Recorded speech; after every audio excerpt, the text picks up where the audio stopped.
Hi there, everybody out there in LinkedIn land, maybe Facebook land. Welcome to another one of my Own Your Expertise interviews. I'm Emily Crookston, owner and decider of all things at the Pocket PhD. I'm the ghostwriter for Rebels, Renegades, and Mavericks, and I love helping experts with big ideas get their ideas out of their heads and into the hands of their fans. Today, I'm sitting down with Tom Lawrence. Tom is the founder of highlyeffectiveleader.com. He's also an author and an online course creator, and I can't wait to hear about all of these things.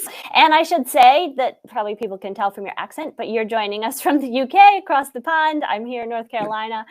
This is one of the best things about LinkedIn is that I get to connect with people all around the world, and we can do an interview like this, Great.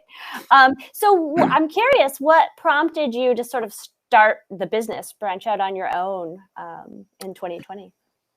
Well, it was about the year 2018. I was in a particular job that I wasn't really going very well, and I left. And when I was sort of working out where I wanted to go next, I was thinking to myself, I've been doing this leadership position role for about 10 years now. There's something else. There's got to be something else. I can't just be doing the same thing forever. And I want to help people with their leadership roles, not to have the same sort of experience that I had. But I thought to myself that I'd like to help others who might be in a similar position, and use my experience and my knowledge to help. And I was thinking, well, what would be the best way to do that? So I started writing a blog, which is highlyeffectiveleader.com. And then it was all just before the start of lockdown in 2020. I thought I'm going to put some of these blogs into a book. And that became the book Manager to Leader. Since I started writing, I just haven't been able to stop. It's just all being put out and creating YouTube videos and all sorts of things. It's just been amazing, especially on LinkedIn. Like the engagement I've been getting on LinkedIn, and obviously speaking to yourself on quite a few occasions. It's just been a great journey, and one that I don't want to stop. Right. I love that. It's so interesting because I think you kind of came at starting your business from a different direction than a lot of authors. A lot of people, they start their business and then they write a book, but you did it first. You did the book first. Well, you did the blogging really first. And then you thought, oh, this could become a business. And I think that that's really interesting because you can really see the idea taking off in all these different facets. This is one of my favorite questions to ask my interviewees, and I loved your answer to it in the questionnaire. So what is your die in a ditch belief? And a die in a ditch belief, for the audience, is something you've thought long and hard about. It's something you might be willing to defend if you were pressed on it. It might be controversial, at least controversial within your field. And it kind of draws a line in the sand for you. So I'd love, Tom, for you to tell us what's your die in a ditch belief. Well, I had a good think about this one, and what it is. I mean, people talk about natural born leaders, and like you can only there's only certain people in the world who can lead, and there's certain people who can't.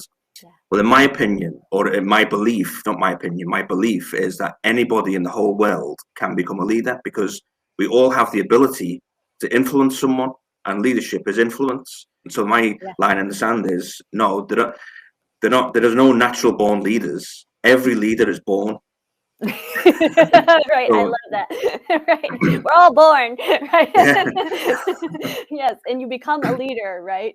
So I'm curious, what do you think? This is something I've been kind of wrestling with, what's the definition of a leader? And I know you said, it's the ability basically to influence at least one person, right? That kind of makes you a leader. And I think that's a really interesting idea to play with. And I'd like to know more about what you think makes an effective leader, like beyond being able to influence one person or a few people. What in your experience makes a really effective leader? Well, the sort of definition for a highly effective leader, which is what highlyeffectiveleader.com is, it's basically my own sort of my own why and my own vision and just cause, which is, I can see a world where our leaders create environments that focus on people. They don't focus on business growth. They don't focus on numbers. They don't focus on, what procedures, processes, whatever it is. It's focusing on the people. If you focus on people, then all these other things that leaders normally focus on will take care of themselves. And basically, to be a highly effective leader, in my belief, is to create an environment that focuses on people and helps them to learn to lead, grow, and increase their influence for the good of everybody else. And it's basically putting other people first, putting people before yourself. And that's basically what a leader is, and that's what a highly effective leader is, in my opinion. It's almost like the best leaders create other leaders, right? They see almost everyone within their orbit as being a leader themselves, and how they can develop that other people into being a leader, right? And I agree with that wholeheartedly. A leader's role is to serve people, not the other way around. A lot of managers and supervisors think that it's the people who serve them, when it's not. It's the leader who serves the people. So fascinating. Yeah, I love this leadership talk stuff. It's very cool. How have you learned to translate your expertise for others?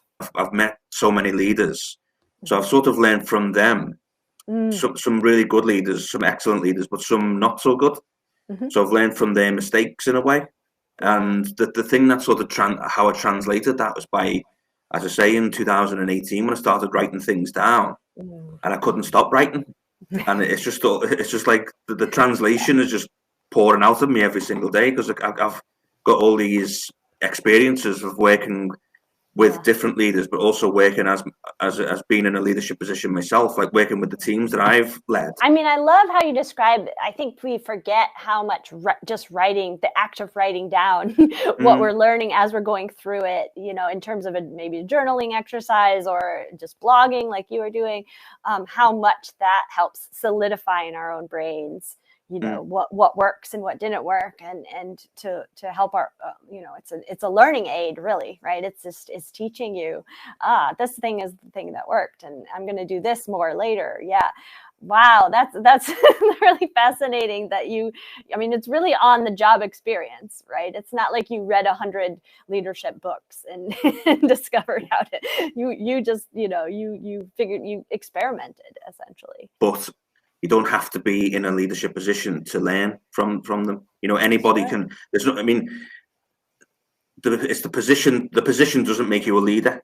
It's the person who makes the position. If you know what I mean. So you can be a leader without having a leadership title, and that's what I'm trying to. That's the message I'm trying to put across every day. I've worked with some of the best leaders I've ever worked with. Have never been in a leadership position ever, and they never will be, because they don't want to. But they're still amazing leaders.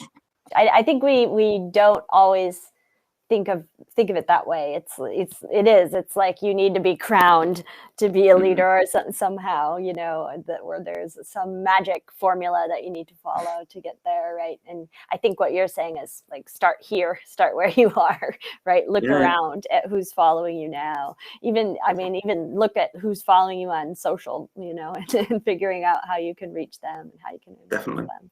I love that message. Well, Tom, it's been really fun chatting with you. I'm so glad that we did this. Why don't you tell people how they can find you online if they're curious? You can find me on LinkedIn. My name's Tom Lawrence. You'll find me quite easily on there. I have a YouTube channel called Leadership and Growth. I've got about 4,000 subscribers on that. You can find me at highlyeffectiveleader.com. And if you want to get in touch with me through the website, then my email address is on the website. But you can also contact me through LinkedIn, through messaging, or through my posts. I post twice a day, so keep an eye out for that. But thank you very much, Emily. It's been a real pleasure being a part of your show. And very skilled interviewist. Thank you. And we'll put all those links into the show notes in the comments so people can find those really easily. So thanks so much, Tom. Okay. Thanks all. Talk soon. Okay. Bye.